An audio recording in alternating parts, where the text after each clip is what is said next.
I love that song, but I want to thank you all. You're special, special people. And I want to just say that, I announced I was coming over here and I said, I love those Republicans. And I meant it. I said, except for maybe a couple I don't love. But the people in this room, I don't know if those couple are here. I don't know. I don't care if they're here or not. But we love you, and you've done an amazing job. You love the country. You're doing what's right for the country. And I want to wish everybody a Happy New Year, the most successful House Republican majority in decades. And we did it with not a big majority, right? That was not a big majority, but it's a unified majority, and it's people that know what it takes to make America great again. So together we had 12 months of unprecedented success in 2025, and now we're going to make history and break records with the epic midterm victory that we're going to pull off. It just doesn't seem to happen for people that win the presidency. It's an amazing phenomenon. You win the presidency, and we sure as hell are having a successful presidency, I will say that. But even if it's a successful presidency, it's been nothing like what we're doing. We had a very good day 2 days ago, too. But even if it's successful, they don't win. I don't know what it is. There's something psychological, like you vote against. You can win by a lot. We won every swing state. We won the popular vote by millions. We won everything. But they say that when you win the presidency, you lose the midterm. So you're all brilliant people. Most of you are in this business longer than me.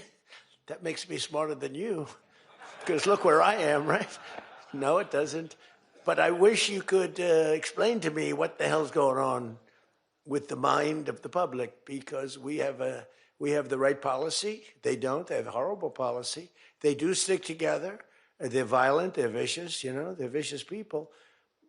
And they stick together like glue. They don't have a couple of the people that we have.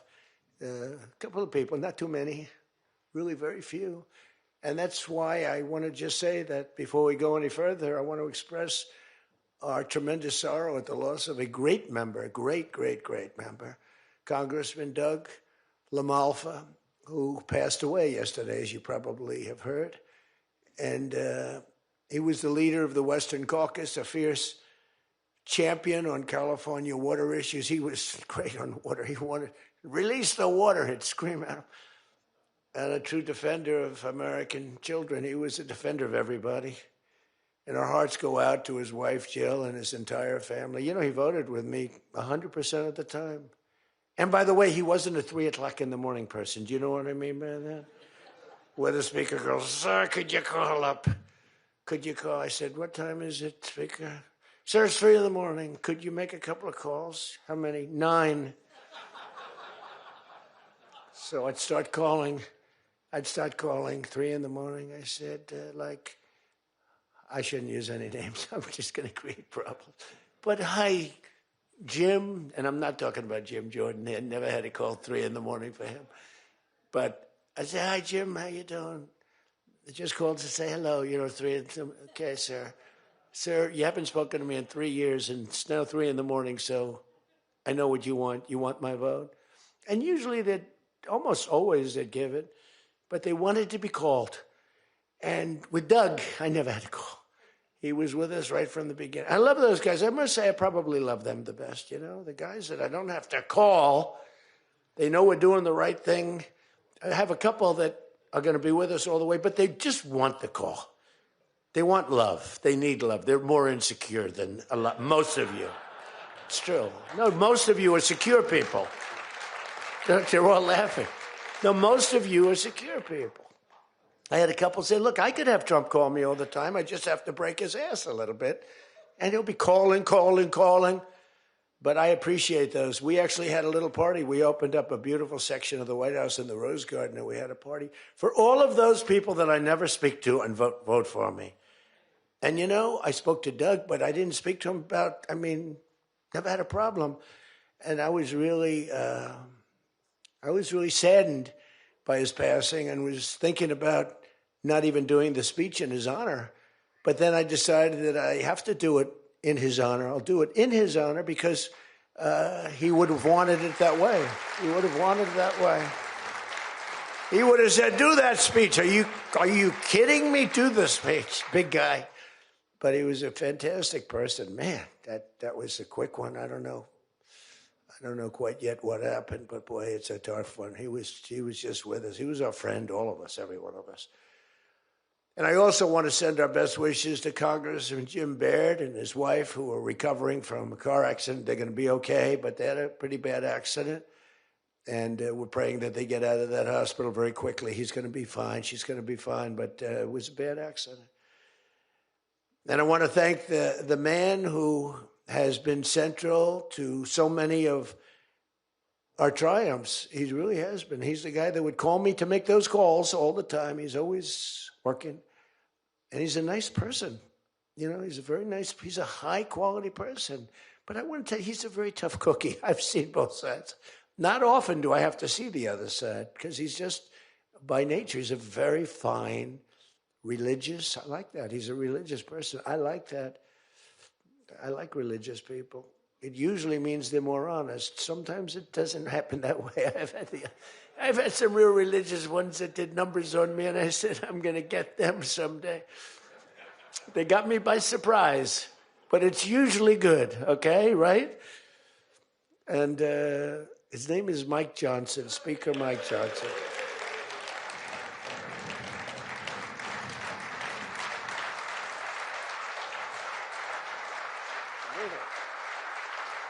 He has my complete and total endorsement. Stand up, Speaker. So, you know, but it is true. A lot of times they'll say, I wish Mike were tougher. He's tough. He's tough as anybody in the room, actually. But it can't be tough when you have a majority of 3. And now, sadly, a little bit less than that. I mean, a little bit less than that, maybe. But you can't be Trump. You can't, I want you. You know, you make 10 enemies, 20 enemies. That's the end of that, right? Everybody loves him. I would say there's one person he's given up on. I mean, I think he just gave up on this guy. He's so bad. He never votes for us. But no matter how good, he won't vote for us. There's a sickness there. You know, there's something wrong. You can have the greatest bill, the greatest for the country. Forget about for Republicans. Great, great, great for the country. I'm a no vote. We don't even bother calling him at 3 in the morning, do we? Huh? But I want to thank another guy who's as tough as they come, because he went through something that none of us have gone through. I went through a little shot, but I get that throbbing feeling every once in a while. But what he went through was incredible. And that Steve Scalise, he got hit hard. Where's Steve? Steve.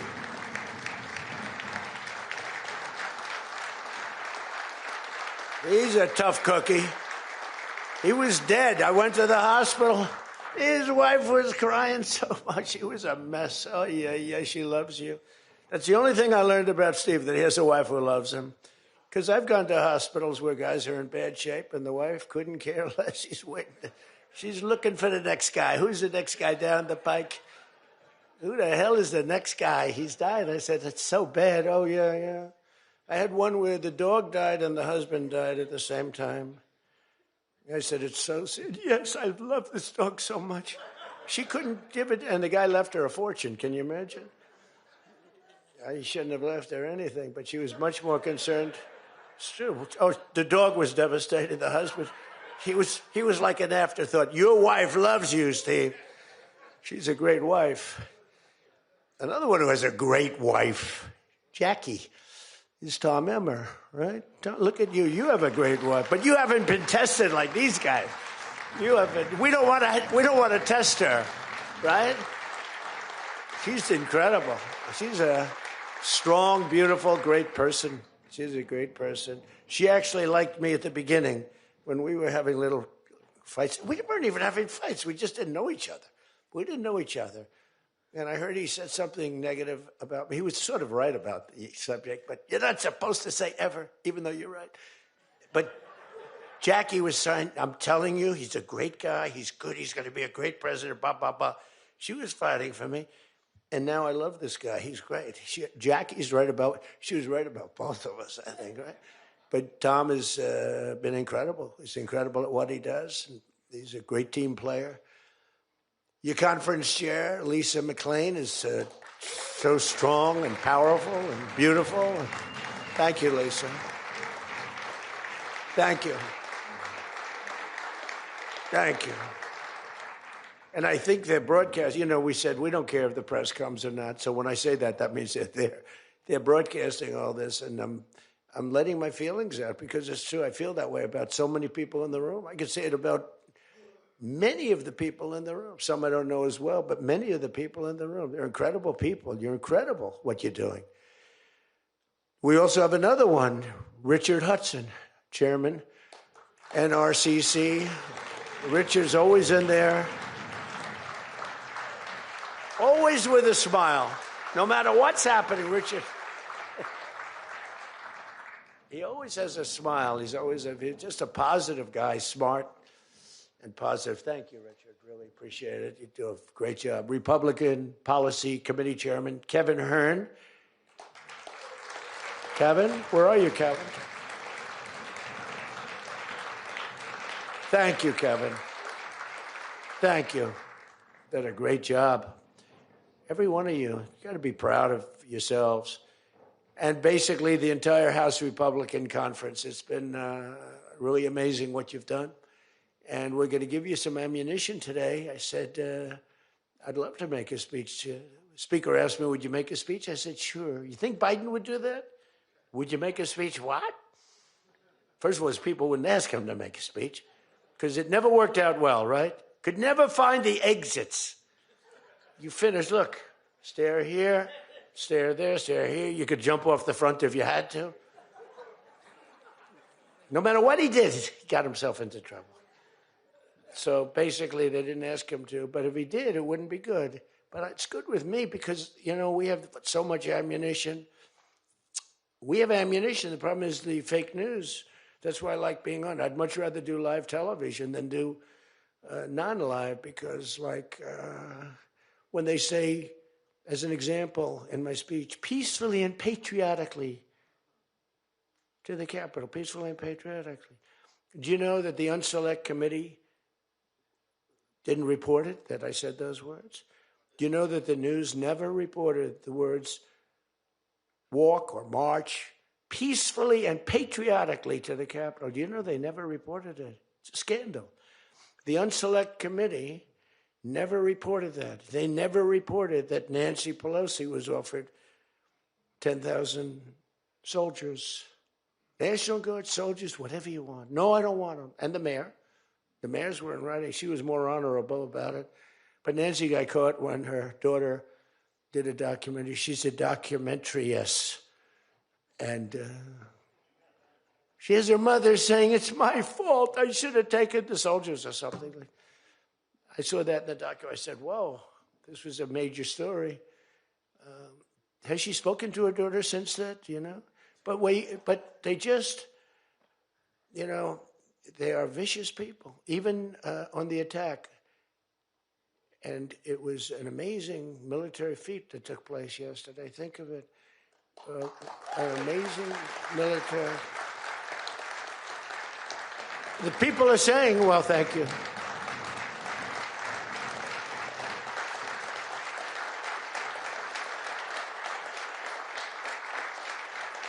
People are saying it goes down with one of the most incredible. It was so complex. 152 airplanes, many.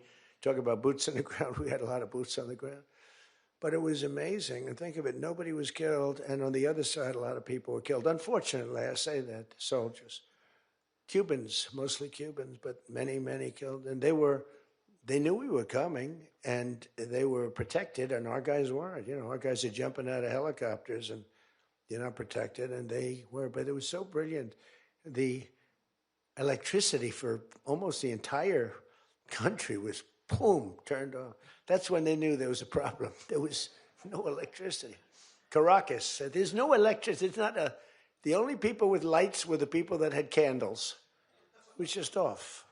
So we sort of got them a little by surprise. But it was brilliant tactically. It was an incredible thing. But I watched where Schumer, he's such a bad guy. I mean, I've known the guy for a long time. And he's such a bad guy. You know, at some point they should say, you know, you did a great job. Thank you. Congratulations. Wouldn't it be good? I would say that if they did a good job. Their philosophies are so different. But if they did a good job, I'd be happy for the country. They've been after this guy for years and years and years. And, you know, he's a violent guy. He gets up there and he tries to imitate my dance a little bit. But he's a violent guy. And he's killed millions of people. He's tortured. They have a torture chamber in the middle of Caracas that they're closing up. But he's tortured people. And now what they do, the radical left, they actually have people, and it's hard to get them. They're all paid people. Most of these people are paid. You know they're paid when they have brand new, beautiful printed signs by like the highest quality printer. And you have a woman, free Maduro. And the sign is before we even did the attack. You know, free Maduro. Why do you want him freed? I don't know, but he should be free. Oh, she reads the sign. What does that say? It says free. Well, that's what I believe. And, you know, you see the sign. It's like, Lisa, we should all have quality signage like that. The one thing I want their sign maker. The guy is great. He does beautiful signage. You know, the old days was better when they used to write out their own sign, wasn't it? They'd make a sign in the basement. They'd have an old broken board holding up a sign, and it's made with a magic marker, sloppy as hell, and it meant something. But today, when you have that yellow and black, they should use different colors a little bit. But the yellow is a beautiful shade of yellow. No, I want to find out who that is. I want him to work for the Republican campaign.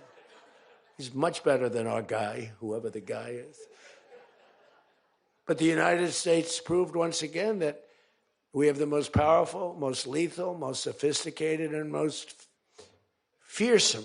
It's a fearsome military on planet Earth, and it's not even close. You know, I've been saying it for a long time. Nobody can take us. Nobody. We don't want to have it. We don't have a discussion, but you read all and you see everything else. Nobody could have done that. Nobody has our weapons. Nobody has the quality of our weapons. The problem is we don't produce them fast enough. We're going to start producing them much faster. We're going to be very tough on the companies. We have the best weapons in the world, but it takes too long to get them, including allies. When allies want to buy them, they have to wait 4 years for a plane, 5 years for a helicopter. We're not letting that happen anymore. We're telling our defense contractors, you're going to start building faster. You know, guy makes... I have a big problem with it. I'm the king. I have sold more Boeings than any human being on earth. They gave me an award, Salesman of the Year. I said, what about Salesman of the in the history of Boeing? I've sold more Boeing planes than any man in history by far, probably over 1,000. Over 1,000 planes. I said, that's the good news. But why should they wait 3-4 years to get a plane? They should build them, get them immediately. The F-35s, it takes too long to get them. The Apache helicopter. I mean, I had India coming to me, sir, I've been waiting 5 years. We're changing it. We're changing it. India ordered 68 Apaches, and Prime Minister Modi came to see me. Sir, may I see you, please? Yes. I have a very good relationship with him. He's not that happy with me because, you know, they're paying a lot of tariffs now because they're not doing the oil, but they are. They've now reduced it very substantially, as you know, from Russia. We're getting rich because of tariffs, by the way. I hope everyone understands that. They hate to report. We're going to have over $650 billion poured into our country or coming in shortly because of tariffs. You know, they're finding all of these pockets of money. A couple of weeks ago, sir, we're off by $39 billion. Oh, is that good or bad? Meaning, do we have it or are we short of it? Sir, it's $39 billion that we can't account for. That means we have an extra 39. Yes, sir. I said, well, what are you saying? We just don't know where it came from. I said, check the tariff shelf. Sir, that tariff doesn't start until September. He said, no. It started about a month and a half ago.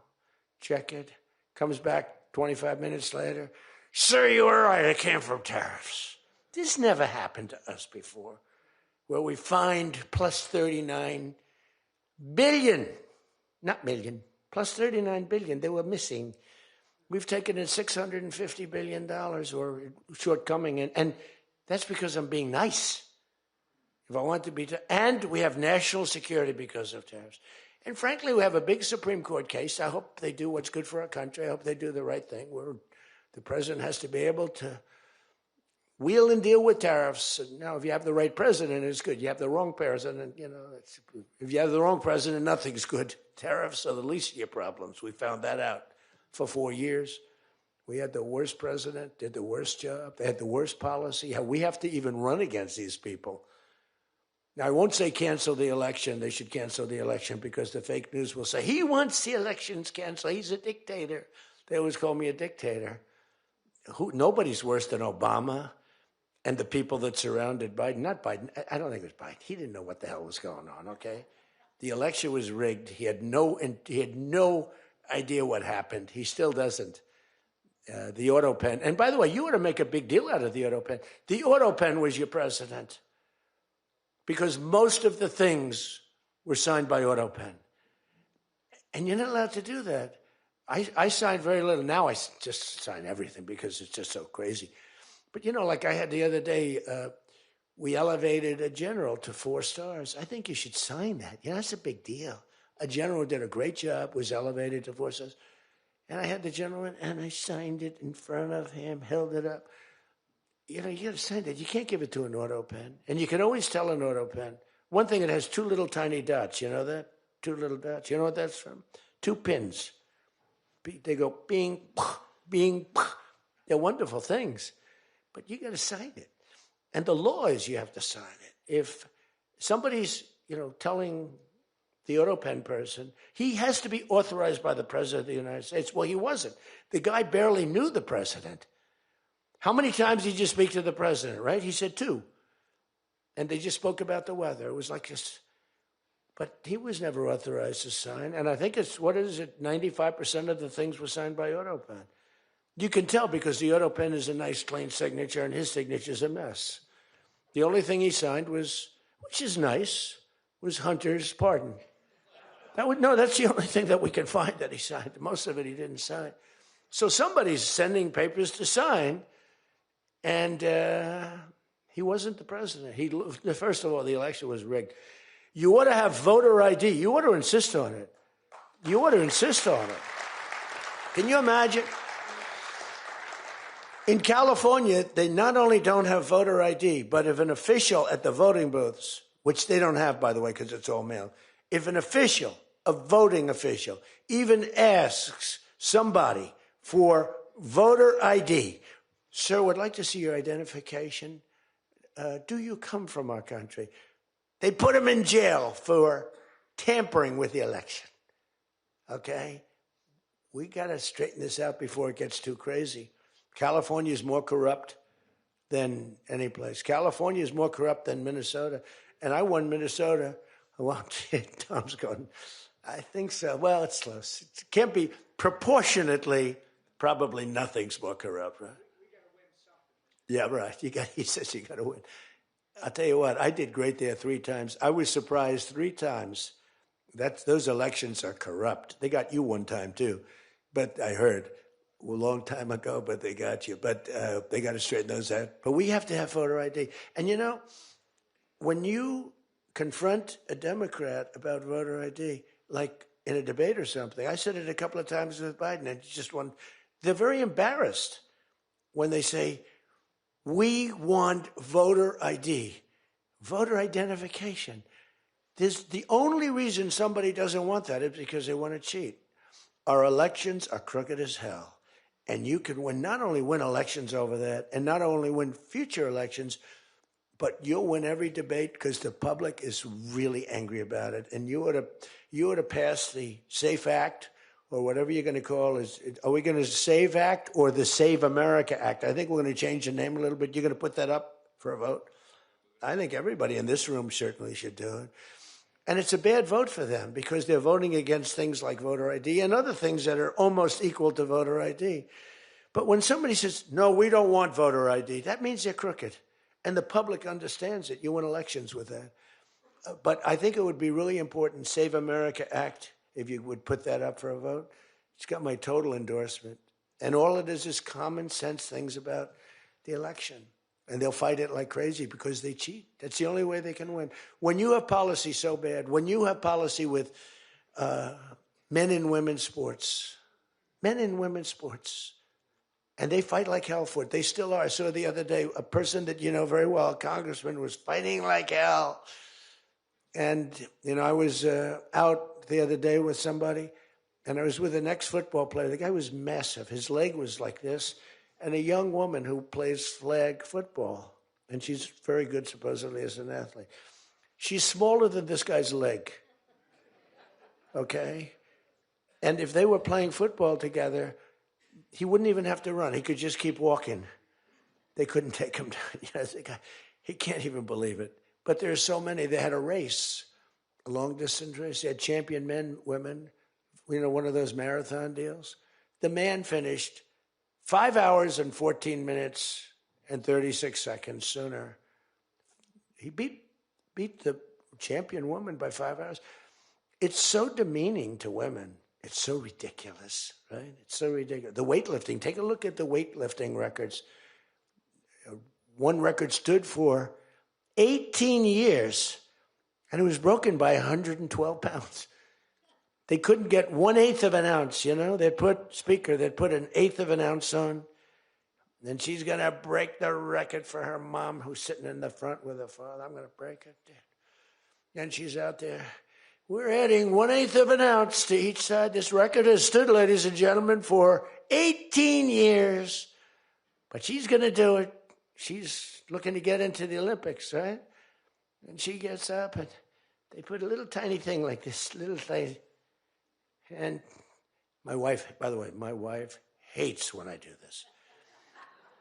She said, she's a very classy person, right? She said, it's so unpresidential. I said, but I did become president. She hates when I dance. I said, everybody wants me to dance.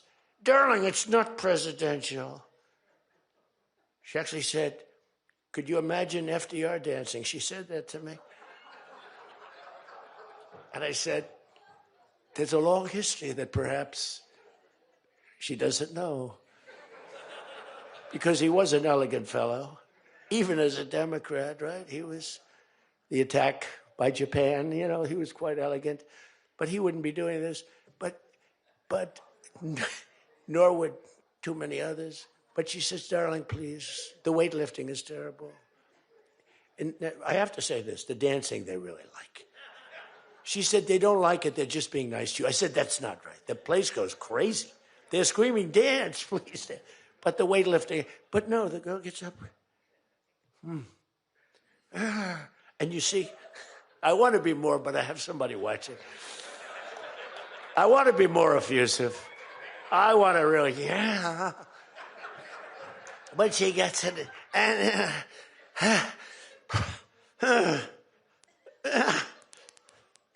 drops the thing, walks off the stage crying. Her mother's crying, her father's crying. Guy gets up. He said, have you lifted before? A little bit. And he walks up, bing. He could have gone ding, ding, ding, ding. I think it was 112 pounds, right? It's crazy. Or the beautiful boxer. They have boxing now. And that they have a young gentleman who transitioned.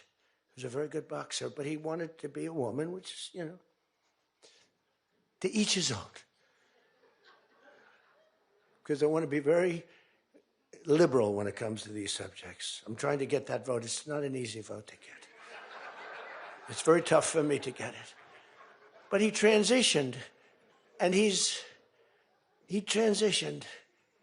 And the girl was a champion boxer from Italy, remember? She got up, first round.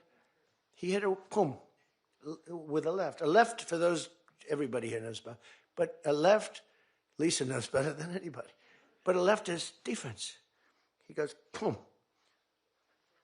She's like, oh my. She walked to the corner, remember?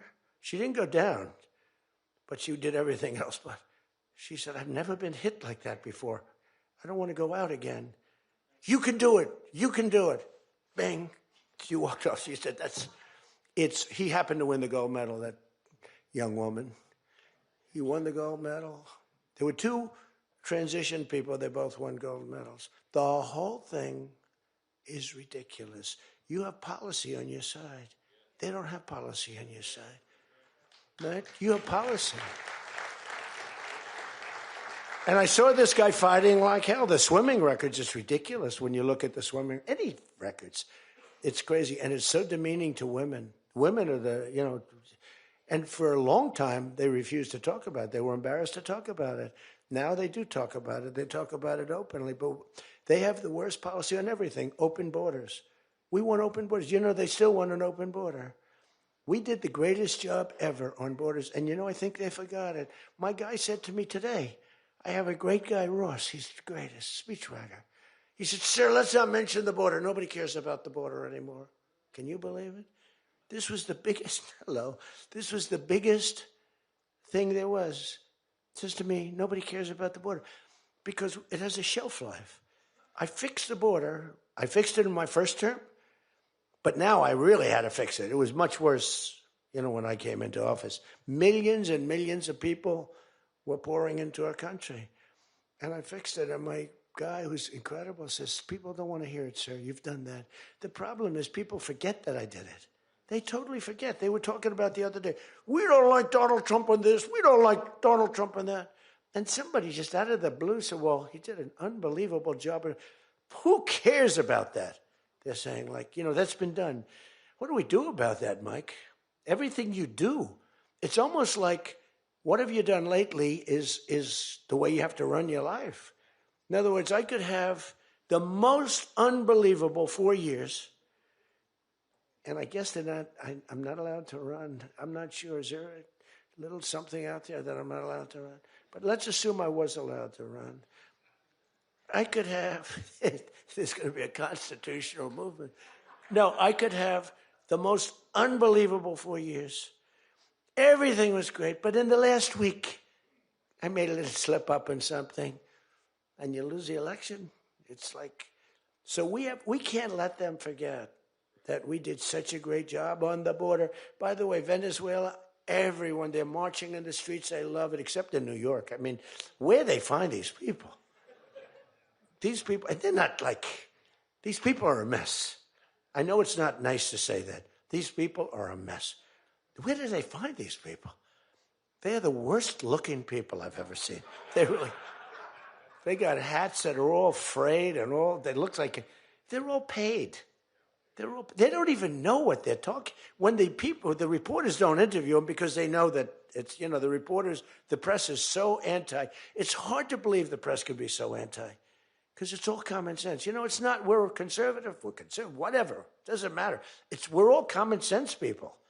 It's not even conservative. It's common sense. But the press has no credibility whatsoever. Think of it. I got 97% bad stories on one network, 93% on the other, and I won in a landslide. You know what that means? The press has no credibility. That's all it means. And we got to keep it that way. So I don't talk too much about the swimming, the weightlifting, the boxing. I don't talk about it. You know why? I want to start bringing it up about a week before the election because I don't want them to correct themselves. I don't want them to say, we've decided that we don't want to have men playing in women's sports. That'd be a devastating blow for us.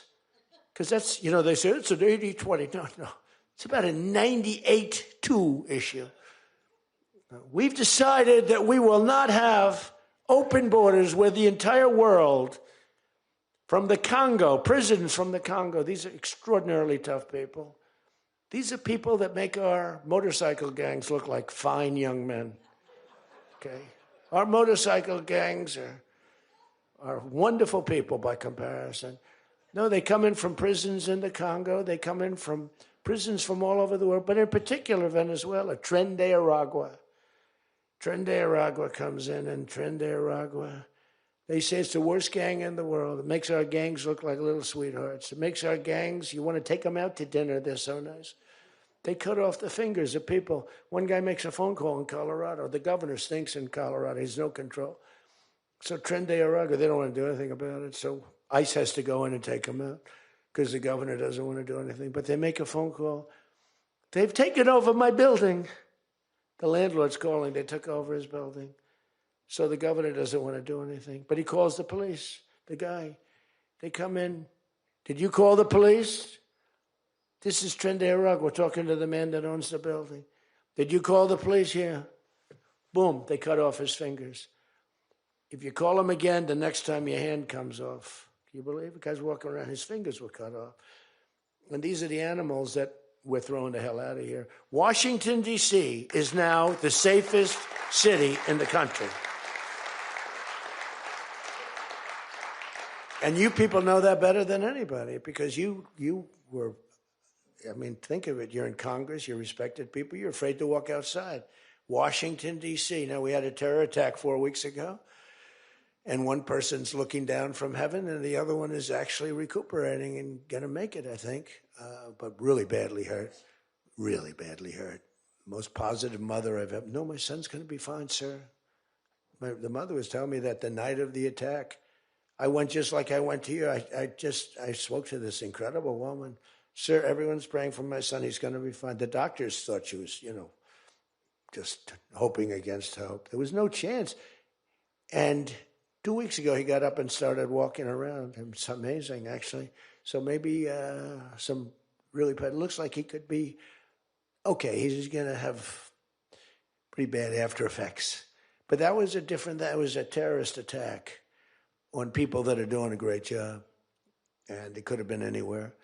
But we haven't had a murder. We would have, on average, 2 murders a week in Washington. I don't even like talking about it. Two murders a week in Washington, D.C. We haven't had one in 7 months.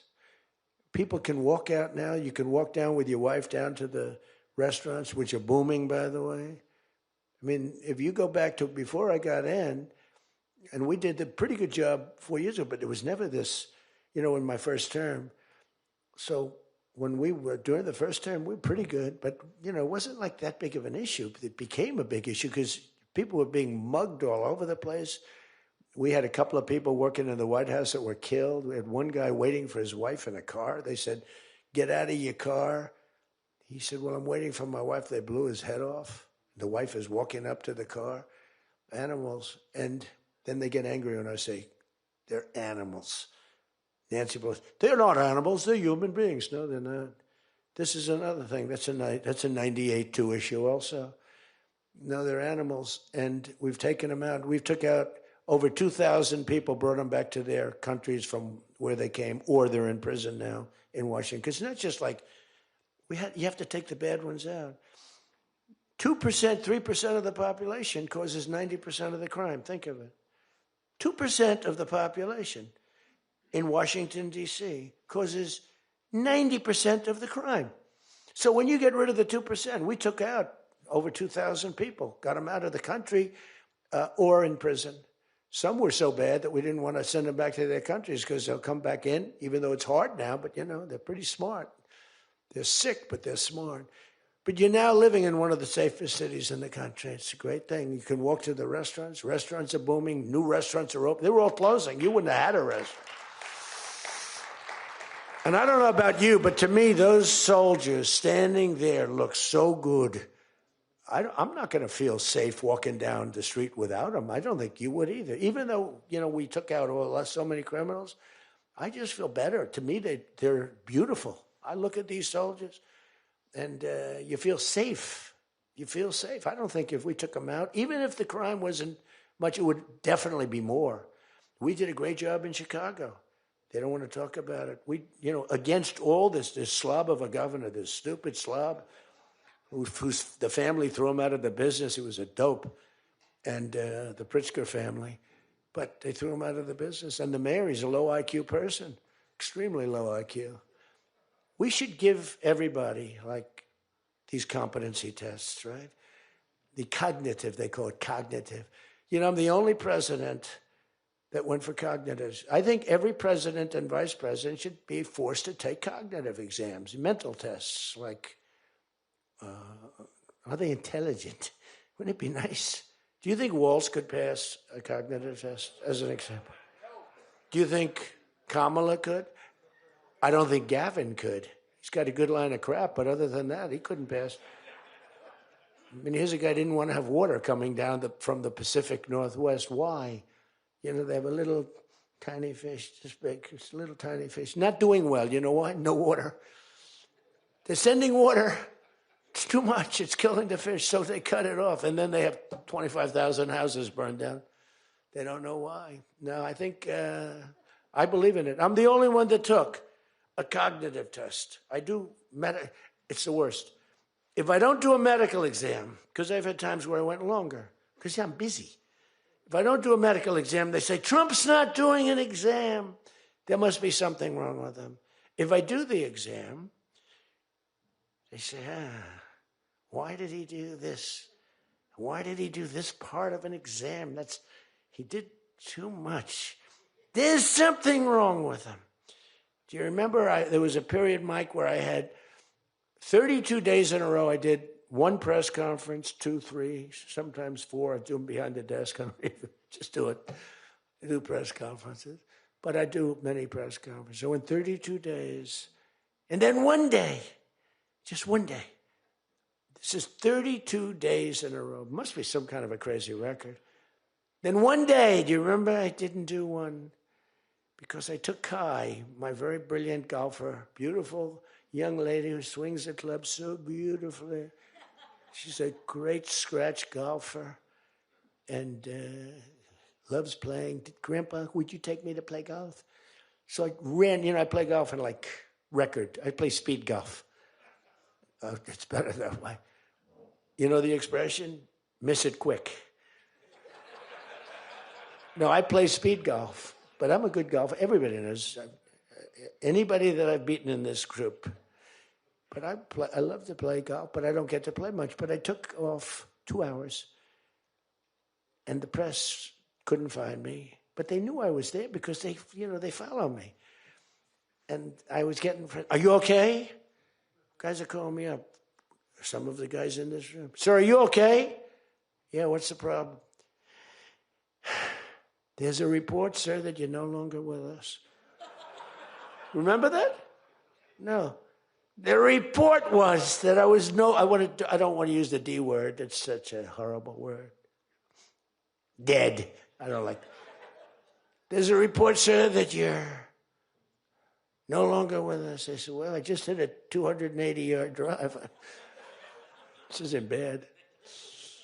And, it's one of the, and it took me a couple of weeks to get that one straightened out. The new one is they did a report in the fake news New York Times where I worked this day from early in the morning till late in the evening, but we don't give out a full schedule. It's like who the hell wants to give out a schedule to these people? But it's all work. And this, in particular, this day was brutal. I never got to leave the seat. You couldn't do anything. It was just one after another after another. And this went on from early in the morning till late in the evening. And my people gave out a report. He had lunch. They show a report, lunch with somebody. And they did a story. Donald Trump is slowing down. He only had lunch. And then he went back up. And they said, that's malfeasance, whoever did, right? No, it's terrible. I was actually more angry with my people than I was with the New York Times. But they wrote a story. And it takes you a period of time to recover from these hits. And it's almost no matter what you do, but you have to keep a positive eye. But we have a fake press. We did a thing that's so incredible on medicine that nobody has ever done it, reducing favored nations, most favored nations. We reduced the cost of medicine at levels that have never even been dreamt of before. We should win the elections on just that thing if we did nothing else and went home, go home. We did favored nations where we're bringing down the price of a pill.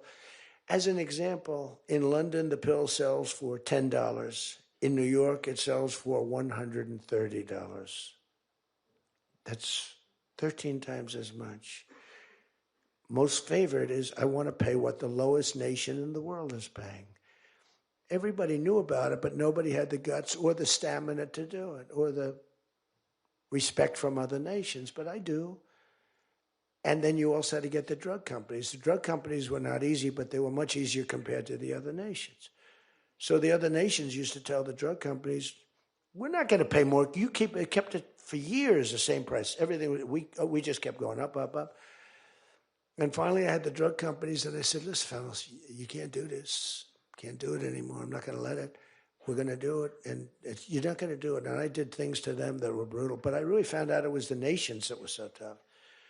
So when France was told that the pill will go from $10 to $30, it's a big increase, right? But it's not really. And that ours would come down from $12 or $13 down to $30. So theirs would go from 10 to 20 or 30. And ours would go from $13 down to, meaning $130 down to 20 or 30. So it's a huge drop for us. Now, depending on the way you calculate it, it could be thousands of percent down. It could also be 90% and 80%. You know, there's two ways of calculating. I don't know if you know. They said Donald Trump exaggerated. Now, there are two ways of calculating it. But calculate it at 80, 90%. But the other way is more accurate, like 900%, because that's what it really is. But there are two ways, but use, to be generous, 90%. There hasn't been a reduction in 28 years, except for the 1 year where I got it down 1/4%, and I had a news conference. I was so proud of myself. The drug prices, prescription drugs, are going to be down by thousands of points, thousands. On that one item, you should win this election. The New York Times barely wrote about it. The other papers barely wrote about it. Nobody even knows that the drug prices. Now, people will say, you don't mind if I don't read this crazy teleprompter, do you? Because, do you mind? Because I have, it's called standard. But these things are so important because you guys got to get elected. Because if you don't get elected, we have a country that's going to go to hell. So we can't play games. Ladies and gentlemen, the sun will rise tomorrow, and when it rises, we don't need this bullshit. We need to talk about favored nations. And your numbers are coming down at levels that nobody's ever seen. We inherited high prices. We inherited a mess. We inherited the greatest inflation in history. And you know what was knocking it down? The bad economy that we inherited. We inherited bad. We now have the hottest economy in the history of our country. We have $18 trillion being invested in the United States. You have, every one of you have car plants, AI plants, plants of all different types. Because of tariffs. I hope we get the good ruling from the Supreme Court. I only hope we do, because it's given us tremendous national security. So let me just finish up, because I weave. I love to weave. If you ever weave and don't come back to the point, then that's a problem. Then you say, but when you weave and you go here and boom, boom, boom, always coming back, then you're in good shape. But what's happening is by doing what I did, we're getting numbers that are so low. But what did I do to the countries? I said, France, your health care for prescription drugs is going to go up triple. It's going from $10 a pill, just as an example. I called it the fat drug. You could say the fat drug, Ozempic.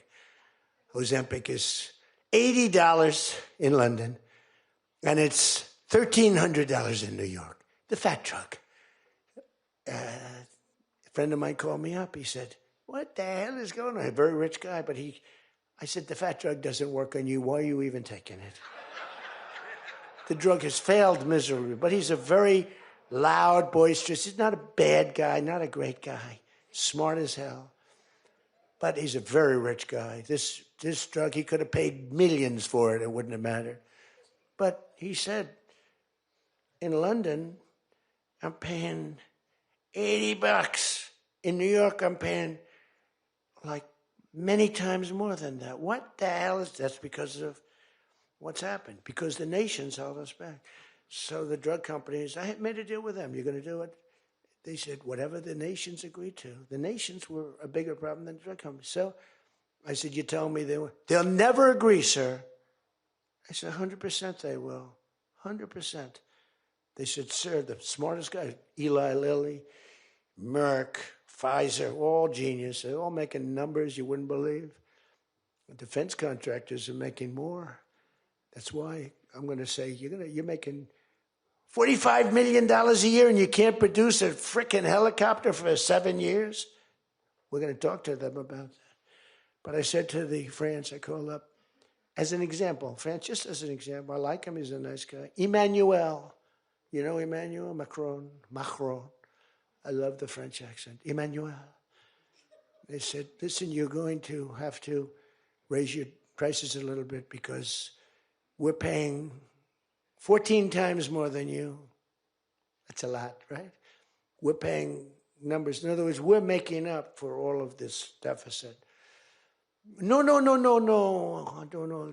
I will not be able to. Mr. President, please excuse me. Most of the people call me Mr. President, except for people that don't respect me. They call me that, which there are probably a lot of them too. But they said, no. Putin calls me Mr. President.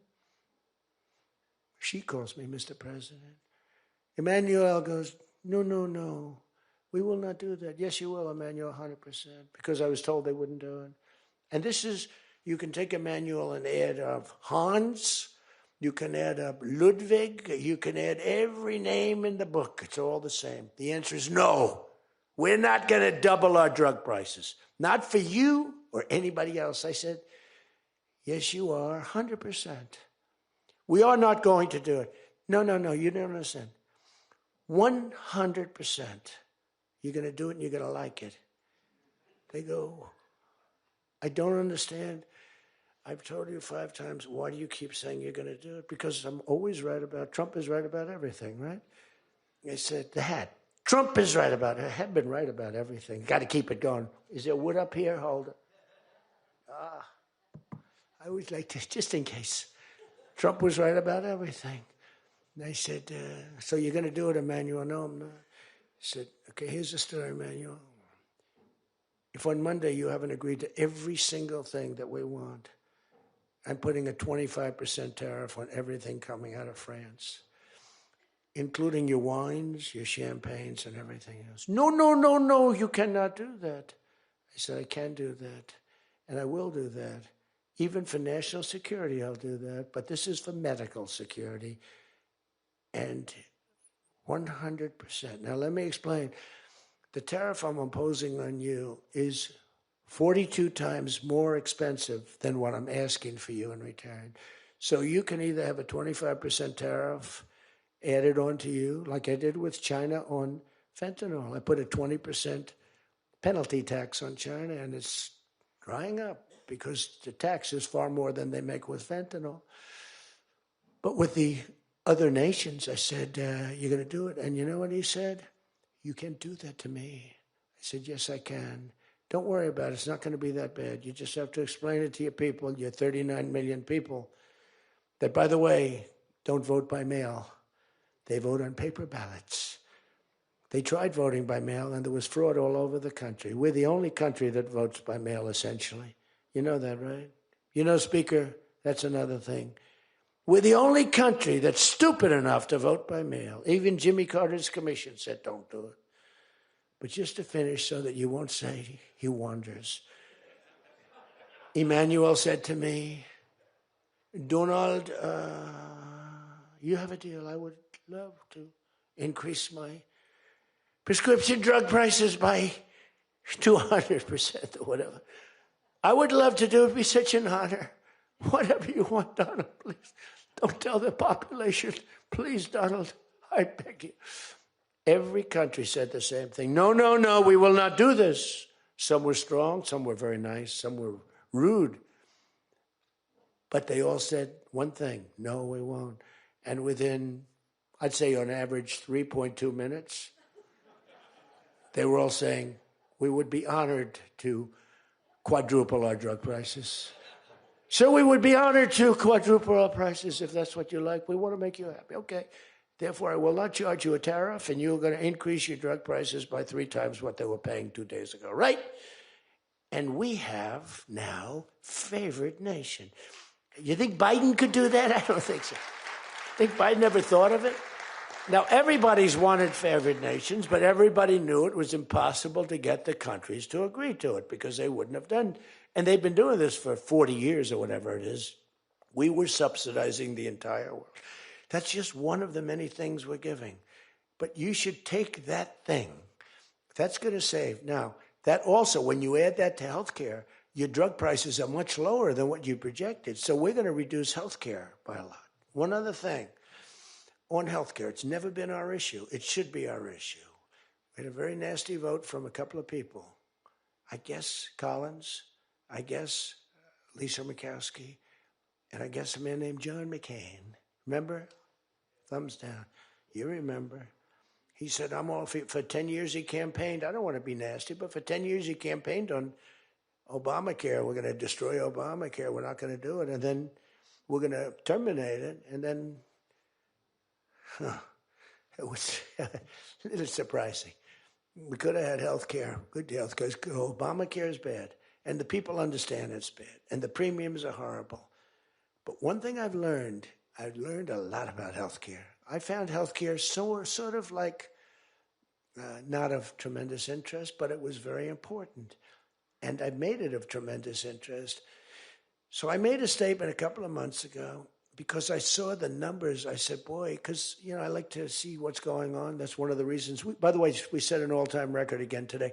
We have the highest stock market in the history of our country by far, every single market. That's another thing you should camp. They like to demean that. The Democrats, well, that doesn't mean anything. That's just, no. That means jobs, and it means 401ks, because a lot of people have 401ks. And they have, best lawyer in the room, the best. Have 401ks, and they have 401ks like I had a young policeman. I told this story twice, but it was the same thing. This was a recent case. I had a case years ago because I had a great economy. We had the greatest economy in history during my first term. My first term was a tremendous success. But again, nobody wants to talk about that. We rebuilt our military. We did things that nobody could have done. We did a great job. This term is blowing it away. It's blowing every term. There's never been a president that had a year like this, especially a starting year. And we should win based on that too, all things. But the 401k, so there's a policeman, and he comes up, and he was guarding me along with lots of other people. Sir, I want to thank you. What? My wife thinks I am the worst investor in the world. And for the last year, she thinks now I'm Warren Buffett.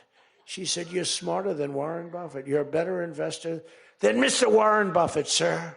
I said, how's your 401k? It's doubled. It's going up. It's going up. I said, just relax. But 401ks are through the roof. Those are us. Those are the people. We have the highest stock market in history. 47 days out of 11 months.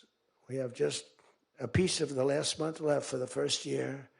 47 days out of 11 months, we hit a new record. Well, we hit one last night. We hit another one today, I understand. But we hit one last night, a new record, brand new record. All exchanges, not just, Dow. Dow was up, but all of them. We have another record, that's the 47th time in 11 months that we've hit an all-time high. And the future, because we have more money coming into our country than any country has ever had by far. The record was about $3 trillion many years ago by China. We've got $18 trillion pouring into our country. You know why? Because of tariffs. Because if they build a factory, they don't have to pay any tariff. But if they make it in another country and they send it in, they have a very big tariff to pay. So they can't pay that tariff. So what they do is they come in and they're building. By the way, this is what China did to us for many years. It's just reversing it. Other than we have a great product. We were losing our product now. Tell you what, if I had lost this election, if you had Kamala, it's the same thing, Joe and Kamala, I call them equals. If you had Kamala come in, I believe that our country would have been Venezuela on steroids. I used to say that during the campaign. If I don't win, we're going to have Venezuela. So we have 18 trillion coming in. I think we could hit 20 trillion by the time the year is up, right? It's less than 1 year, 18 trillion. The record is $3 trillion. $3 trillion is a lot of money. 18 trillion is not even thinkable. That's all investment. That's building factories. That's building plants. You know how many car factories we have? Half of you guys are having car factories. Where you are, Louisiana is doing great. Georgia, right next to you, is doing great. Hello. Nice guy. All nice people. Actually, in this room, I can't see it. Is there anybody I'm supposed to dislike in this room? I think that a couple of people maybe didn't show up. There's only one that I really dislike. I mean, the same person that Mike gave up on, because there's something wrong with him. He's a sick person. But there's only one, really. The others, you just have to understand them. You know, they have some problems too. But you just have to sort of go with them and understand them, feel sorry for them. Advise their family, are they okay? Because what we're doing is right. But $18 trillion, car plants being built. I was in Japan. Somebody admonished me, he shouldn't be traveling. I don't like to travel. But when I travel, I make a lot of money for the country, not for me. For me, I don't care. I have a much higher purpose. I have plenty of money. I don't need money. I don't want money. I want to make money for the country. And like I did with Intel. Intel came in. They had a problem. I said, I can solve the problem, but I think you should give the United States 10% of your company. He goes, whoa. I said, yeah, I think I can help you with the problem, but you got to give the United States, not me. Sometimes I'll say, give me. But when I say me, I'm talking about, I'd love to accept it, but I don't think that law enforcement would like that, right? I'm very cognizant of law enforcement, perhaps more than anybody in history. Actually, a friend of mine who's really smart said, you know, you've got to be the most honest guy in history because you have been examined, your books, your records. I have a big business. Every record, I had these Democrats hired the biggest accounting firms, the biggest law firms, the biggest. I went through years of abuse. And here I am. They didn't find anything wrong, remember? We want his tax returns for years. We want his... Finally, the Supreme Court, shockingly, I'm the only one. This couldn't happen to anybody else. You have to give your tax returns, right? I gave my tax returns. They're from here to here. It's a big business. It's a great business.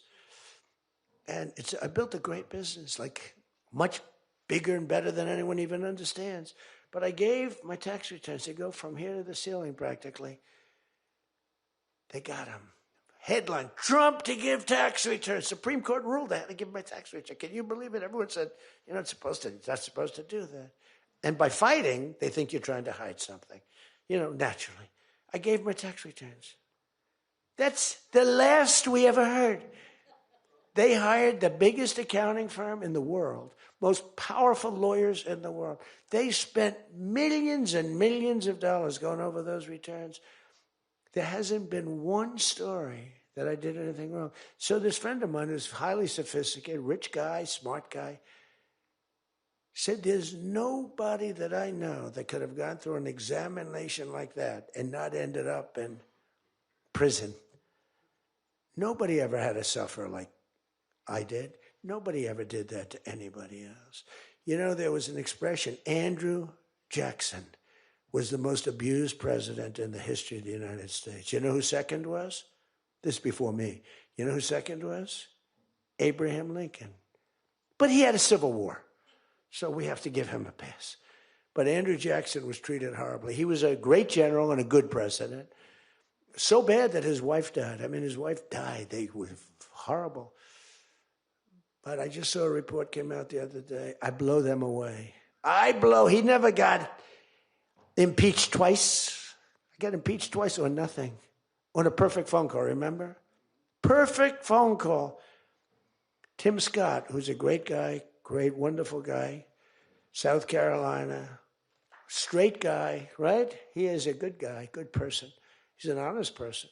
He read a transcript. Thank goodness I had a transcript. Essentially, the call was taped because they tape calls. I didn't even know. So was that call taped? Yes, sir. I said, oh, well, bring it down. I don't even know. And we read the transcript. It was perfect. It was so good. I told Ukraine not to cheat.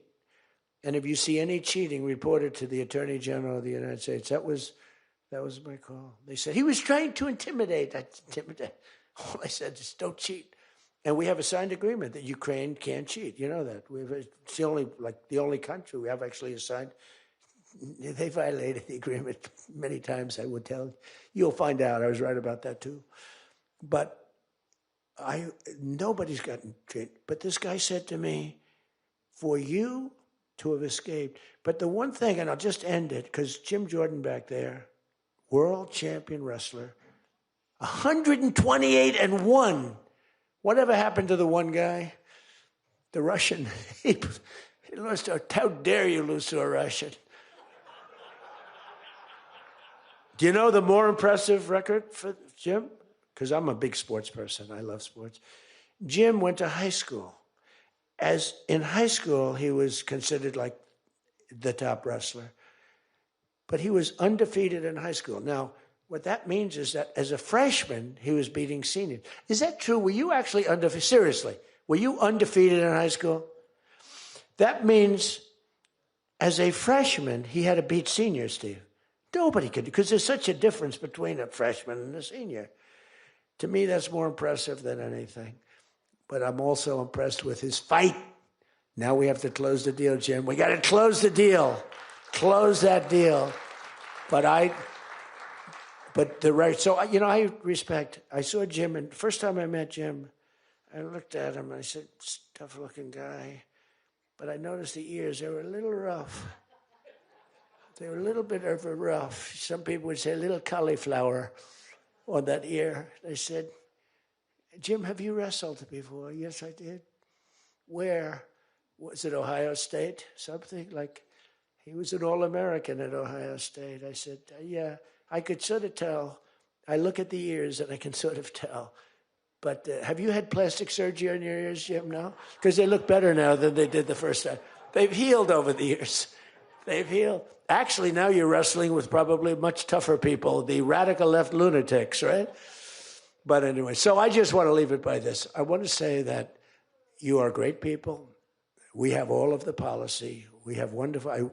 Just stay together. We got a few people that make life very difficult.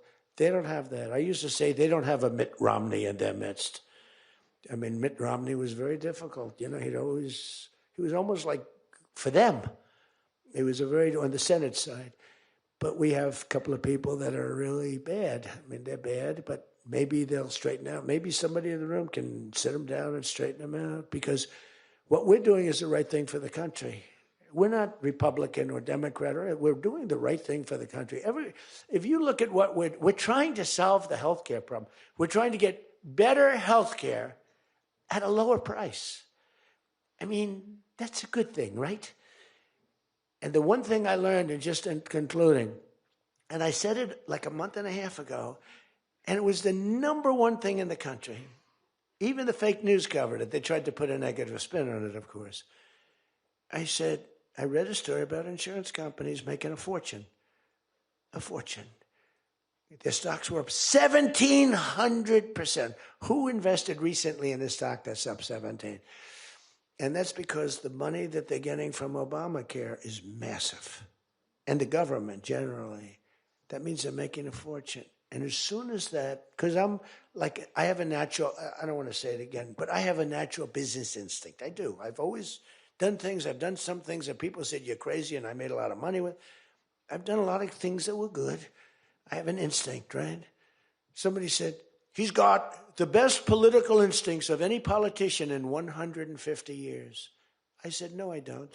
I really don't believe I do. I think I have good instincts. I have common sense. But they said that it was a very complimentary statement, but I don't believe that's necessarily right. But I do have good policy. I have good common sense. And maybe they wield that into instincts. And I did become president, so can't be that bad. And I never did it before. Don't forget, I ran for president. I had a politician telling me very strongly, they said, sir, I've run for office 20 times and I've won 17. And I know what I'm talking about. This was at the very beginning of my first term. I said, well, I've only run once and I won, but I won for president. He said, you got me on that one. He's actually sitting in this room right now, that son of a gun. He knows who I'm talking about. He was giving me a hard time, but he's turned out to be a decent person. Not the best in the room, but a decent person. He's not my favorite in the room, but he's decent. But we have one thing that's really strong. Uh-oh, it's a fake news. Pulitzer Prize, right, Doug? Pulitzer Prize. He got one for the bullet. He had the bullet, but he got how many Pulitzer Prizes? 3 Pulitzer Prizes, and all talented guys. These are great guys. I don't like the people back there as well. These are the ones that take the pictures. Make me look thin for a change, Doug. You're making me look a little bit heavy. I'm not happy about it. But one thing I did see and find out in the last 2 months, when you tell the people that we want the money to be paid to the people so the people can buy their own health insurance and health care, it's like, and I just said it, and I said it because I read a story on the front page of a certain paper that I don't even mention because it's so stupid, paper is so bad, it's gone so far off the Wall Street Journal, I don't mention it. I refuse to tell you that it's the Wall Street Journal. They've lost their way. This is not the Wall Street Journal of old. But I read a story on the Wall Street Journal, and it said that the insurance companies are making so much money. They weren't demeaning them or anything, and I guess as an investor, you're happy. When I read that, I said, wait a minute, they're making that kind of money. And they're making it because of stupid politicians, I hate to say, that we allow them to make it. If you guys can get in a room, because, we don't have that as one of our issues. It's the only thing they have. They're lousy at it. They came up with Obamacare. We tried to fight it. We almost had it won, but we didn't get 3 votes. We should have gotten them. But here's, you want to turn this thing, you work on favored nations, you work on borders, you work on all of the things that we talked about, but now you take the healthcare issue away from them, and they want to fight it. You know why? They're all owned by the insurance companies, and they cannot fight it successfully. There's nothing they can do. That's like almost the voter ID thing. When they try and fight, I watched a guy trying to explain why we shouldn't have voter ID the other day, and the guy was a fool. He looked like an idiot. This is the same kind of an issue. Let the money go in the healthcare account or however you do it. Let the money go directly to the people. Now, you have to be a little flexible on Hyde. You know that. You got to be a little flexible. You got to work something. You got to use ingenuity. You got to work. We're all big fans of everything, but you got to be flexible. You have to have flexibility. I came out with a statement. Let the money go not to the big fat cats and the insurance companies that made 1,700% over the last short period of time. Let the money go directly to the people where they can buy their own health care. And I'm not sure that I've ever said anything that was more impactful. I say a lot of things and have a lot of good ideas. And this was an idea that, the whole world went crazy. The whole country went crazy. The world went crazy with envy. If you can somehow do that, Mr. Speaker, Tom, all of you, Steve, if you can do that, this is going to be your issue. And the other thing is fertilization. They're trying to hit us on fertilization. They were dead on fertilization when I got a call from a very wonderful young senator from Alabama saying they had just lost a case. And the case, I've never been met with such scorn. Friends of hers were just going crazy. And I said, explain the issue to me. And it was on IVF, the fertilization. a judge ruled against and said all fertilization places have to be closed down, like immediately, it would have been a disaster. And fortunately, I picked it up, and we owned the issue. But now I understand they're trying to make a case on fertilization. You can't let them do that. Very important issue. All of these issues are very important issues. But you can own healthcare. Figure it out. Let the money go directly to the people. It goes in a healthcare account. There are numerous things you can do, but you have to let no money for the insurance companies. I'm going to meet with the insurance companies. I said, I'm going to meet with them because I met with the prescription drug companies. And that's when I found out what was going on with the fact that we were paying 10 and 13 and 14 times more money than Europe and other places. I learned that at the meeting. Now I'm going to meet with them in a few days. I'm meeting with them all, 14 companies. I'm meeting with them all. I'm also meeting with oil companies. Let's go. You know what that's about. We've got a lot of oil to drill, which is going to bring down oil prices even further. But if you can come up with health care, remember this, where the money goes to the people, you have just owned, they can't fight it. They're owned by the insurance companies. You guys don't get money from the insurance companies. They do. They get a massive amount of money. It's their biggest donor. They're going to try and fight you, but they can't win the fight. If you explain it, the money goes directly to the people. That's going to be your issue. The other thing is energy. Your energy prices have come so far down since I'm president, and nobody wants to. I saw on television, energy prices are down 3%. No, they're not down 3%. They were $3.50 and $4. It's now $1.99 a gallon in many stations, and it's going down further. And that's like a massive tax cut. And that's the other thing, tax cuts. No tax on tips, no tax on Social Security, no tax on overtime. Now think of this, no tax on tips, no tax for seniors on Social Security, no tax on overtime. You're allowed to deduct if you buy a car and you take out a loan on the car. For the first time ever, middle-income people, all people can deduct, but they never got a deduction before like this. It's only for rich people. They got them. They have so many deductions. You're allowed to deduct the interest against your taxes. Nobody thought it was possible. It's going to be phenomenal for the car companies, but it's even more phenomenal for the people. It's like getting it's like paying half for the car. All of these things, you have so much ammunition. All you have to do is sell it. Taxes. But the one thing they know about the taxes, I call it the great big beautiful bill. I think it's even better. But the great big beautiful bill is just that. There are so many goodies in the bill, you have to get the word out. Because the people in the back of the room won't do it. That's why I love live television. Because they can't, sometimes they'll turn the camera off. But they're embarrassed when they do that. If we're going too strong and doing too well, if the lights go off, you're doing well. If the lights are on, you got yourself a problem, okay? I see that little red light. That light goes on. If that light, that's bad, isn't it? If that light goes off, you know that you're doing a good job because you're fighting the Democrats and you're fighting the fake news. And it's amazing that they can be so stupid.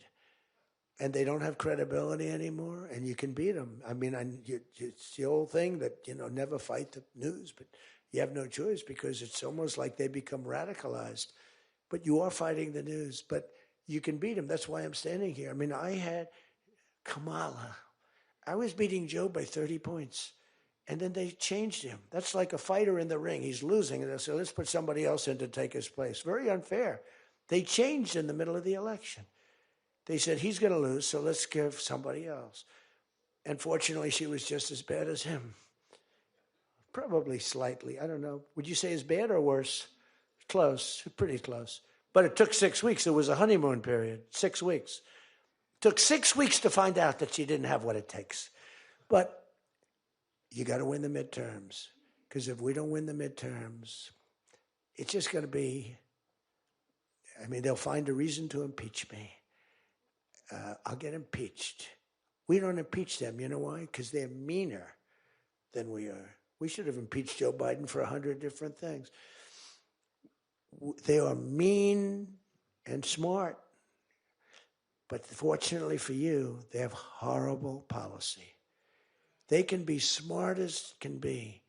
But when they want open borders, when they want, as I said, men and women's sports, when they want transgender for everyone, bring your kids in, we're going to change the sex of your child. Just send them our way. In some cases, like in Minnesota, they don't even tell the parents. Is that right? And nobody believes it when I say it. I think we have 6 states. Nobody, am I correct? Okay, Tom Emmer said yes, so. But it's true. Where the kid comes back, they keep the kid. They operate on the kid. They don't tell the parents. It's not believable. We have great, solid common sense policy.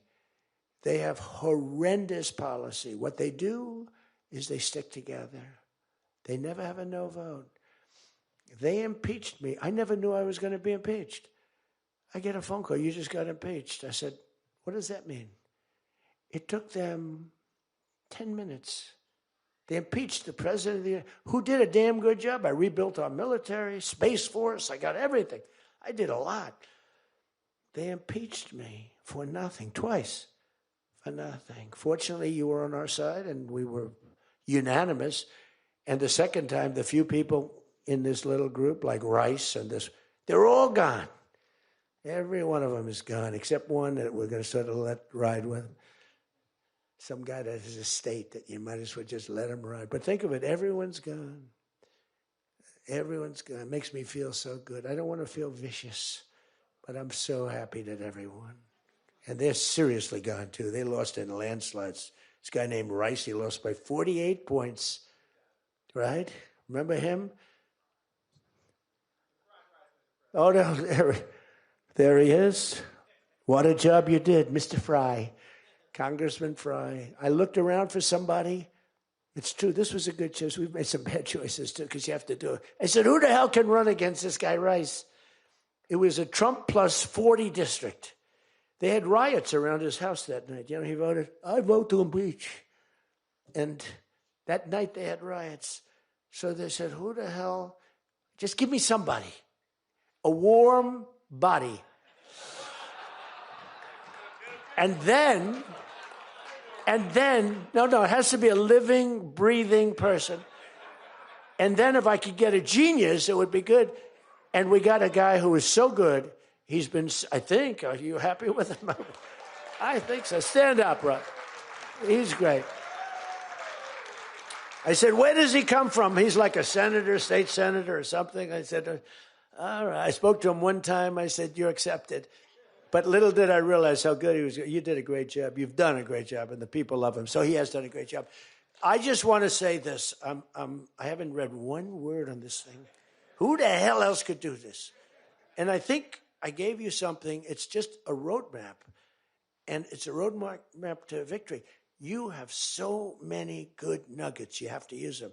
If you can sell them, we're going to win, because we've won 2 races in like 50 years. It's, for whatever reason, I don't know why, but just don't fight it. It doesn't make sense. There have been 2, and they were unusual circumstances.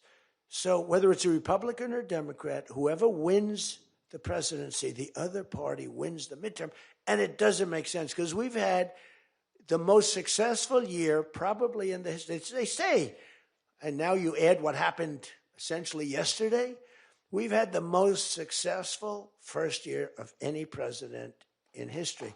And it should be a positive, and make it a positive. So with that, I leave you. I do. And I started by saying I love you all, and I'll end by saying I love you. You're amazing people. What you do for this country is incredible. And thank you all very much. Thank you.